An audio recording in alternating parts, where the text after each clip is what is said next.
Oh, what a day! What a lovely day!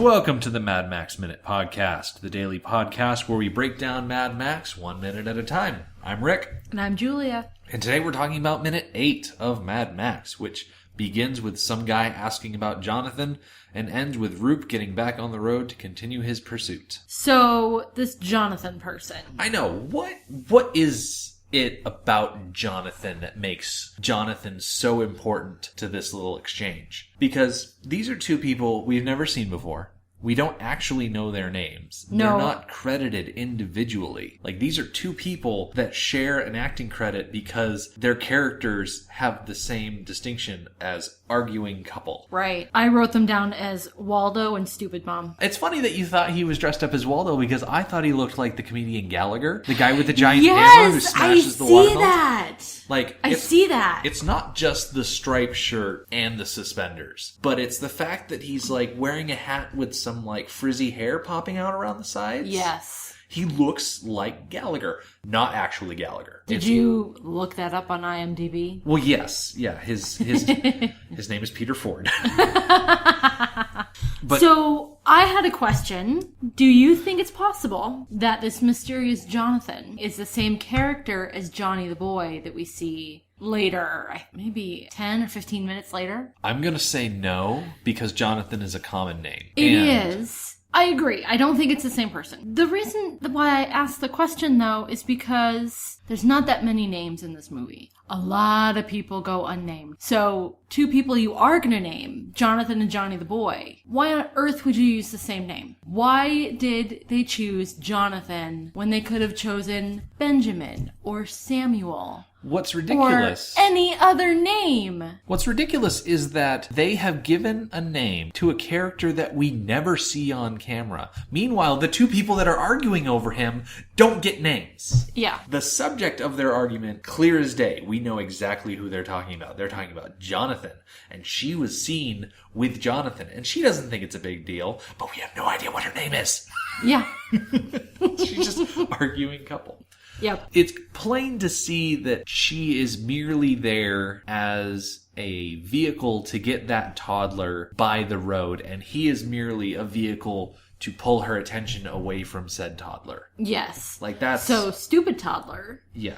Can climb out of the stroller that he wasn't buckled into and wander off. Now, there was a waist strap stretched across his waist. It's just, it had one of those loop closures where you're supposed to take the strap and put it through the loop and then fold it back on itself. Mm-hmm. And it was just kind of put through the ring because you can see as this toddler is pulling himself out of the stroller, it's just sliding right through the ring. There's no actual holding in place going on here. Yeah. Maybe she would have thought about that if she wasn't out with Jonathan.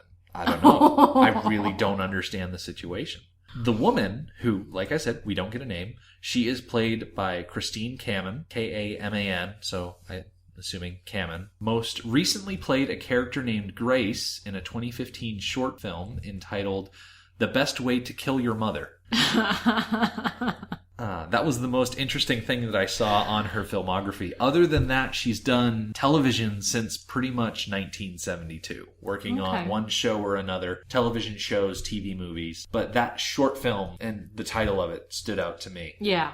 The man, Waldo or Gallagher or whatever we want to call him, played by Peter Ford, has an extremely sparse IMDb page. He doesn't have a filmography. All he has is a very short bio, and I will read the bio in its entirety because I actually copied it and pasted it into my notes. Peter Ford's entire IMDb entry. Peter Ford is an actor known for King Kong 2005, Mad Max 1979, and Gallipoli 1981. Fascinating. I know, right? The fascinating part about that is actually that Gallipoli, correct me if I'm wrong, is another Mel Gibson movie about Australian soldiers fighting in World War I. Yes. For those history buffs out there, Australia didn't have a good time during World War I. They were pretty much thrown at the Turks like paint against a wall. Yes, absolutely. Quick plug, while we're on the subject of Gallipoli, there's another podcast it was my introduction into the world of podcasts, and I absolutely adore it. It's called Stuff You Missed in History Class. They did an episode on the Gallipoli campaign. And trying to remember about when, sometime in the last 2 years, I would say. And you can go to their website, howstuffworks.com, and look up that episode. And they do an entire half hour about the Gallipoli campaign. And I had never even heard of it. So it was something I missed in history class. From the shot of the kid climbing out of the stroller, we go to the camper. Mm-hmm. Okay, maybe you could figure out exactly what was going on with the camper. So the camper, we see it at the end of the last minute driving down the road. Mm-hmm. This minute, we see it start to turn around. Yes. Why? Because the thing that they are driving to is back, let's see, what's the actual quote from Peter Culpin, who plays Caravan Driver, is, "It's this way." So he's driving the wrong direction. Okay. So they've started driving off down this road, realized that they needed to turn around, and he decided to make a wide sweeping turn in the middle of the road. Because, like you do. Yeah. When, you're a terrible driver. So when you say the driver, you're talking about the older man? No, I'm talking about... The kid? No, I'm talking about the guy in the driver's seat of the truck. The younger man or the older man? In the front of the truck, there's a male driver and a female passenger. Okay, so the person I thought was a young man is a female? Yes. Okay, well, that's the driver. No. In Australia, the driver is on the other side of the car. No, I'm telling you. Okay, I watched this over and over again. The man, the older man, who I always thought was the driver, is not the driver. Because the driver's seat is on the opposite side of the car than we are used to. We're gonna have to... We're gonna pull it up right here in the middle of the episode. Okay. Because for a long time, I assumed that the older man was the one driving. But then I realized that the driver's side is the right side instead of the left side. Oh my gosh. Who I thought was a young man, who I assumed was his son. He was letting his son drive. That's a woman? That's a woman. Can I see it again? I want to see that with the eyes of knowing that that's a woman. First of all, you're absolutely right. She is driving. Yeah. Because his left hand is on the dashboard and his right hand is gesturing. It's this way. He's credited as Caravan Driver. Ooh, no. And she is credited as Caravan Driver's wife. In fact... Okay, so it is officially a woman, because I'm sorry, I'm still seeing a young man. Let me open up my casting characters. We are going to scroll down. Yeah, Caravan Driver in the credits is Peter Culpin. And then Caravan Driver's wife is Dee Traylor. Okay. But, as you noted, and as we clearly see in the clip, she's the one sitting behind the steering wheel. Yes. Because in Australia, all the cars are right-hand side steering wheels. Yes. So... Glad we got that cleared up. Yeah. I'm still flabbergasted that that's a woman. No, it's definitely a woman. Okay. 'Cause... I feel like me saying that is very insulting. Well, it was 1979. Yeah. She essentially looked like what teenage boys looked like back then. Yeah. And on the same note of being insulting about other people's appearances, way back in minute 2, when Roop was spying on the two people getting it on out in the field, I couldn't tell which one was male, which one was female. They both looked the same. You know what? And I wasn't worried about it. Yeah, it did not bother me. They did not have names and they did not have credits, and so they weren't real people to me. Ouch. Okay, so the wife is... I just rocked your perception of reality, didn't I? Yes. Did I rock your perception of reality? You know what? I feel like it went both ways here. I think it definitely went both ways. How like marriage. Yes. So she turns left to start to turn around. And, okay, now I feel like I have a different perspective on this now, because as a wife and you as the husband... I feel like sometimes when I'm driving and you're in the passenger seat, sometimes I do stupid things. And if I were by myself, I wouldn't feel so stupid about it. You make mistakes driving, whatever. But when you're watching me, I feel stupid when I do stupid things. So I kind of now sympathize with her that she turned left to try and turn around, and it was pretty clear pretty quickly that she did not have the room to turn around. I never would have done that, try and turn that thing around just on the road. without finding like a really big loop to turn around. So the whole situation is a little embarrassing to me. Yeah. And it's not just embarrassing for her, but it's also embarrassing for him because it's very clear that he's the one that's navigating. And so he is the one that initially told her, okay, take a left on this road. We're going to go straight for a while. And then he's the one that realized, oh, wait, no, it's back this way. And so she's got to now take this monumental task of trying to turn around this moderately sized truck, but gigantic sized camper on this 2-lane road. Now, the camper specifically, the first thing I noticed about it is that on the side of the camper, there are 2 windows, a forward window and a rear window. That forward window is just flapping. It's flapping open. It's not actually locked closed. And how do you drive for any distance pulling a camper where a window is just flapping open? Because the wind is going to get there. It's going to make the window fly open and rattle around and make a bunch of noise. Yeah. And these people are driving with their windows down. They're going to hear it. Yes. And like that beyond anything was like, what are you people doing? Secure your windows. Yeah. Secure your goddamn windows. Going back to the guy who is not actually the driver, Peter Culpin, he's not only an actor. He's actually also an accomplished stuntman, stunt coordinator, and safety supervisor. He's not listed in the credits as part of the stunt team for Mad Max specifically, but he's done stunts for at least half a dozen movies. He's coordinated safety for half a dozen movies. He's got a long career in the line of stunts and safety in TV and movie productions. Okay. I'm a little curious. Did he have any credits before this one? Being any stuntman safety type credits before Mad Max? He did, but I didn't write down any specifics. Oh, okay. I was wondering if his exposure to the set of Mad Max where there was no safety regulations.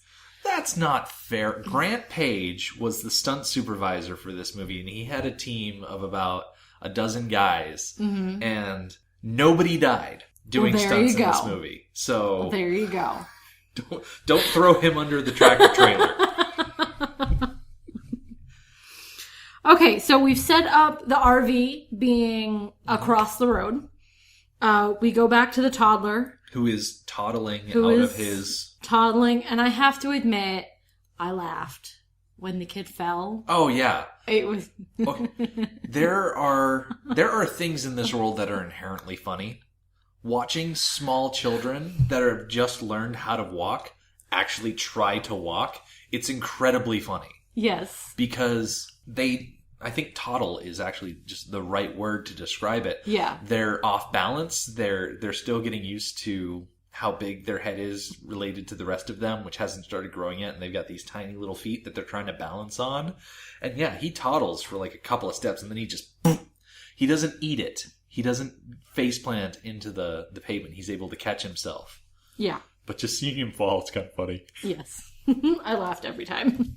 So once we see that the kid is entering the road, we get another shot of the Knight Rider with what appears to be duct tape holding his front bumper in place. There are, so you see the front of his car, and there are at least 2 or 3 sections on it that just look like duct tape, which kind of gels with the whole fact that the side of the car is all crumpled up and dented.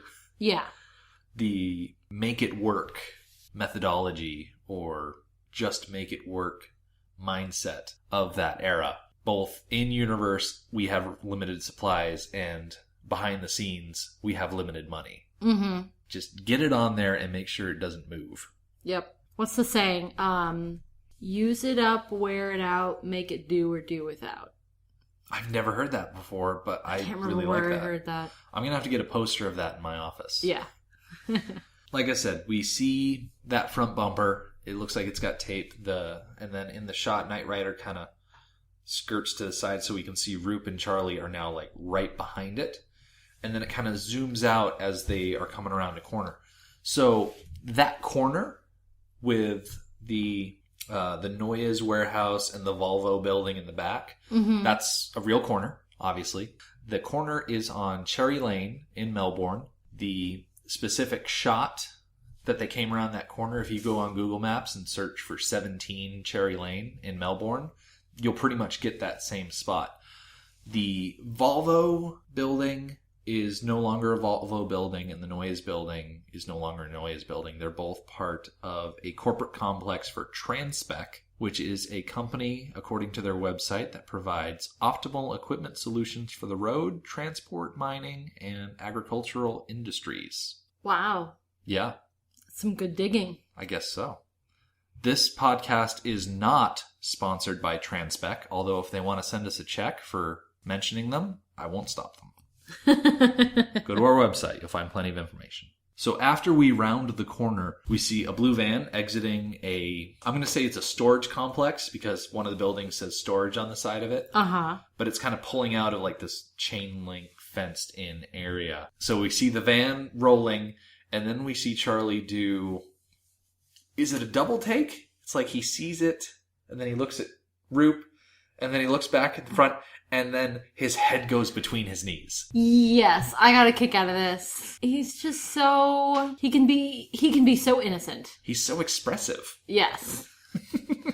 So, Charlie ducks, and they hit the van. Yep. So, I took this scene... Straight on. I took the scene, and I kind of went frame by frame, because I have... That's a good idea, because everything happened really fast. That lets me go frame by frame with my clips here. So the van rolls in between the Knight Rider and Big Bopper, which is like a 1 in a million shot in and of itself. And they smash through the back half of the blue van. Charlie and Root have now crashed for their second time. Mm-hmm. They careen off to the side of the road. Their front end is smashed. The back of the van is just totaled. There are a number of stories circulating about this van specifically. It was long reported to be George Miller's personal vehicle. And then as the production was running out of money, they decided to use it. However, it's only the first shot of the vehicle driving that was actually Miller's van. The van that was actually used in the wreck was from a scrapyard. They had a lot of plans for more chase scenes, but they ran out of money, so they started pulling things from the scrapyard. So they just found a van that looked very much like Miller's van that they'd used in the shot before. Yeah. Painted it up to look like it. And then they just kind of pushed it into the scene. The van that was wrecked, that they got from the scrapyard, they removed the engine and then, like I said, pushed it into the path of the vehicle. Yeah. And the reason it flies through the air so spectacularly is because it's so light. Yes, I made note of that. In universe, that crash makes absolutely no sense. So this relatively small interceptor hits this van that is quite a bit larger. That van goes flying and spinning. It is decimated. That thing is gone. That just doesn't make any sense. And I realize that, in the context of what's going on, that the interceptor's going pretty darn fast. Right. So that could explain it too. But it is so obvious that the van weighs nothing. Yeah, and the van is actually empty. It gets hit in such a way that you can really see into it. Right. There's nothing in it. Now, here's the thing, though. They put all of those buckets on top of the van, filled with milk of all things. Right. And when you go frame by frame seeing that crash, when the interceptor actually hits the van, you kind of have this nice little high view of it. And you can see the interceptor come, hit the back axle of the van, and the van starts to spin out of the way. But all those buckets stay still. And it's not until the van is completely free of them do they actually start to fall. And then they spread all over the road, and March Hare drives through the aftermath. Okay. So Roop and Charlie spin out. They're on the side of the road, and Charlie utters a phrase that I have a bit of a problem with. Yes, I know what you're talking about. He says, now you have the script, so you know exactly what he said. I'll leave He says, "You're really going to get it this time." He had his indicator on, which, no, he didn't. I looked for an indicator and did not find one. And also, wasn't he going straight through the intersection? So he was going... So he would not have had an indicator. The van was going straight by the time he was hit, because I imagine the story is that the van was accelerating to try to just get to the other side of the road before it gets hit, which a lot of good that does. But there are no headlights are on. No. No indicator lights are blinking. No brake lights are lit up because it's a scrap car. Right. Like they're pushing it across the road. But it's like there is a flash of what could be interpreted as an indicator, but it's nothing more than the reflection of the interceptor's lights in the door of the van. Okay. So this whole, oh, he had his indicator on, you're going to get in trouble. It's like, no, Charlie, you had your head between your knees. You don't know what you're talking about, you green. Right. Okay, so I have more on this. Okay. The interceptor had the right of way because they were going straight. Right. The van, even if it had the right of way, you still don't go out into an intersection when there's an active car going across your path. The interceptors had their lights and sirens going. Mm-hmm. When the lights and sirens are going, you stay put. Exactly. If you're on the road, you pull over. If you're stopped at an intersection, you stay put. That is the law. I realize, this is America in 2017 versus Australia in 1979. So, I had one more point. Oh, okay. Last point. Let's say he did have his indicator on. How does that make it okay or less not okay that they hit the car? Yeah. What is Charlie trying to call attention to? Is there some sort of memorandum or bylaw that the MFP have to follow that if they're in an active pursuit, they can't hit anyone that has their indicator turned on? Yeah. What could have happened to make it okay that they hit this car? Right. In no way was it okay because I think, and you may have a different opinion, that the driver died. Or at least was severely injured. The shot of the crash that we get... And I was going very slowly through this. You were going frame by frame. I did not do that. So. I was trying to pay attention to whether or not there was a stuntman behind the wheel or if there was a dummy behind the wheel. And I could not tell because it's a movie from 1979 and it's kind of grainy. And but there was something in the driver's seat. There was some human figure in the driver's seat. And with the way that van spun around... It tells me that they were using a dummy. Probably. Probably. But yeah, if there were an actual person and this was a real world crash and that van spun around like that and you see that it spins around, I want to say 180 degrees and then it would spin further, but the tires make contact with the ground and it does one of those things where two tires are on the ground and it's tilted in such a way that it just falls over onto its side. Okay. Like this van not only gets wrecked, but it also gets flipped. Okay. So in universe, yeah, that driver is totally dead. Okay. Behind the scenes, no. Mostly a mannequin. Yeah. But yeah, there's no... So at that point, yeah, indicator or not, it doesn't matter. You just killed somebody. Yeah. And it's like, yes, the death of a character is the direct result of the actions of the MFP, but at the same time, they had no right of way to get onto that road. No, absolutely not. And I don't think... It's kind of hard to say, because I think they'll get in trouble for hitting something, but it wasn't their fault. Right. They had their sirens on. The sirens on nullifies anything else. Any right of way, indicators, whatever... Their sirens were on. Their lights were going. Two cars. Mm-hmm. So that's, it's the van driver's fault. Exactly. But I would also like to point out... Yes, I think they deserve to die, and I hope they burn in hell. Them and the toddler. I would like to point out, jumping backwards a little bit to just before the crash. So Charlie has enough time to see the van, look at Roop, go back to the van, put his head down. Before they hit the van. What the heck is Roop doing that he doesn't see the van in time to slow down? I mean, he's Roop, so he's being an idiot, but...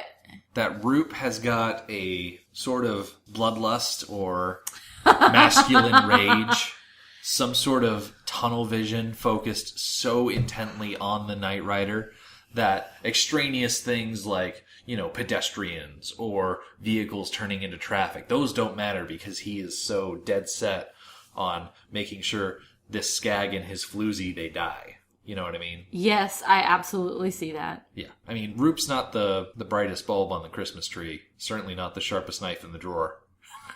Yep. So, yeah, it doesn't surprise me at all. And even if Charlie had said something like, hey, swerve, maybe. Right, because he doesn't say anything. Yeah. Roop wouldn't have listened to him anyway. No. Because, Roop knows better because he's a bumbler like that. Yep. So after we see the crash and what's left of the van, we jump to March Hare. Yep. That comment. So they're, okay, I have a problem with this scene. Okay. So both of them are turned looking backwards. Yep. For quite some time. I didn't count the seconds, but for a number of seconds, neither of them are looking at the road in front of them. They are in fast pursuit of a terminal psychotic. They are in town, in a populated area, and they decide to take their eyes off the road for, I'm going to guess, at least 5 seconds. Yeah. And then one of them comment, he's gone. Yep. I think that's actually Scuttle. I think this might actually be his line. Maybe his line. Okay. He comments, he's gone. He's gone. Now, were they talking about the driver of the van? Meaning he's dead, do you think? I believe so. That's the way I took it. Yeah. So Roop is upset. Charlie's talking about an indicator which didn't exist. Uh-huh. Roop tells him to shut up, which he really should. But then Roop gets the car started. He keeps turning over the engine until he finally gets it started again. And then Charlie's like, what are you doing? Right. What are you doing? There's a time to call it quits. Yeah. Okay, scenes like this, and then also going back, we've talked before about Top Gear. Yeah. Scenes where we see cars that have been beat up, have taken damage in some way, that are not starting. But then all of a sudden they roar to life. I have a problem with that trope. And I guess it's not really a trope because it really happens. Never happens to me. When my car breaks down, it doesn't just start back up. Yeah, but you also don't drive through minivans. I just... this idea that a car can take so much and then just start back up is completely foreign to me. But yeah, I can appreciate that Charlie is trying to actively discourage Roop from continuing the pursuit. Somebody has to. Nobody else cares. Yeah, but the fact that that car is A, still running, and B, still able to steer and turn, which are essentially the same thing, to enough to continue the pursuit is just unbelievable. I know. I mean, how is... just flabbergasted by how that car could possibly still be running. I think the only reason that Roop and Charlie get through that crash as well as they do is because the van is so light. Yes. That they're able to just kind of plow through it. Yes. If the van had been like a real van with a proper engine block and people in it or cargo. Yeah, to weigh it down, there's no way that Interceptor would have survived. Right. They would have been deflected or caught up in the wreckage of the van in such a way that, if not being completely tangled up, that it would have careened them off into something else instead of just making them spin out a little bit. Right. But yeah, Roop is convinced that he still has enough vehicular integrity to continue the race. Yes. I keep calling it a race. It's a chase, but whatever. I guess you gotta give him credit for persistence. He does have that. He is fully prepared to keep going as long as he is physically able to. Yep. And I believe that's where we close. Yep, that brings us to them the end. Driving off. That brings us to the end of minute 8. So our website is madmaxminute.com. You can follow us on Twitter at madmaxminute and like us on Facebook at facebook.com/madmaxminute. Thank you for joining us for Mad Max Minute number 8. We'll see you tomorrow. Motorbikes and leather men